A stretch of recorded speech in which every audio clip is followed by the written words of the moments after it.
You've reached a peak lunacy when the Biden administration calls other people irresponsible. Okay. So what should we know about Afghanistan? What is actually happening there right now?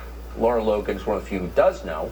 She hosts Lara Logan Has No Agenda on Fox Nation. She lived in Afghanistan. She joins us tonight. Lara, thanks so much for coming on. So what should we know? What can we trust about what's actually happening tonight in Afghanistan? Well, as you know, Tucker, I try to focus on what are really the defining things, right? Because there's a lot of misinformation and propaganda being pushed by the administration and by the Taliban and so on. But what is at the heart and the core?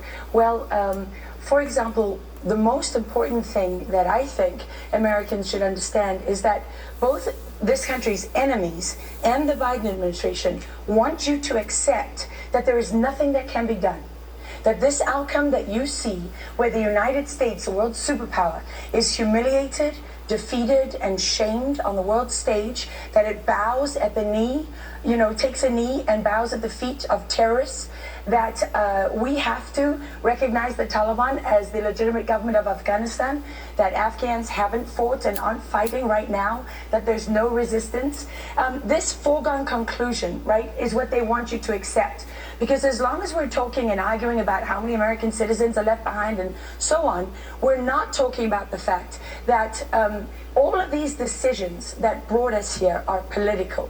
Every single one of them. Yes, there were many failures along the way, but the framework within the generals, operates is a political framework. The commander-in-chief is a politician, not a military man, and they love to remind us all of that. So the political decisions that resulted in this outcome have not changed one bit. There is nothing that is altered. They're not using any of the levers of power in any dimension, not political, not diplomatic, not economic, not security-wise, not military. So you have to look at that and say, well, okay, they're getting the outcome they want. Because they could bomb the Taliban into the Stone Age, right? Like that. They could, destroy all those weapons that are in place. They could tell Pakistan to stop, cease and desist right now, or we're cutting off the money and we're putting sanctions on you. They could tell the Qataris, stop doing these big, evacuations of Afghan women, the robotics team and the mountaineering team.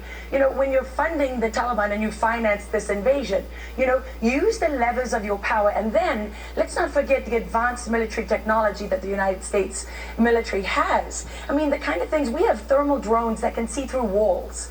Okay, throughout the entire war in Afghanistan, none of this capability has been used. And so that's a broader question as to why not. The real question here is, why are we accepting that all of these women in Afghanistan, are condemned to a death sentence, right? And a life of that, all their dreams are obliterated, when we could actually do something about it. The Chinese are they're crowing today. They're all over Xinhua, the state news agency, and they're mocking Joe Biden, and they're mocking the United States. And so we are accepting this defeat that puts this country in jeopardy. And the second thing that I think is a defining real question here is we are also accepting the idea that if you criticize this, you're advocating to stay in Afghanistan, and that is false. There are many other options without staying in Afghanistan, and most importantly, this is not just about Afghanistan. This doesn't just empower Al-Qaeda and the terrorists in Afghanistan. It empowers every enemy the United States has. It doesn't just discourage the allies we have in Afghanistan. It tells every nation on earth, we are a terrible ally. With friends like us, you don't need enemies. We can't do this alone. For our security globally, we need friends. When we needed help, we went to the Afghans and we said, please help us. And I'll tell you what an Afghan leader said to me today. He said, every meeting with the U.S. began with, we won't betray you again. We won't abandon you again. We made a mistake after the Cold War, and I promise you, this time we won't do it. And then the Iranians would come into the next meeting and they would say, America will abandon you again. We are your neighbor. We'll be here when they do. And what you're seeing is the Biden administration proving that every enemy of America and everything they've ever said about this country is the truth. There's going to be a major realignment, obviously. And I agree with your point that just because you criticize this does not mean you're arguing for another 20 years of occupation. There are other options. Lara Logan, I appreciate your coming on. We have one of the most interesting conversations ever on this subject with Laura on a brand new episode of Tucker Carlson Today for over an hour. You can stream it on Fox Nation, and we hope you will. Laura, thanks. Thank you, Tucker.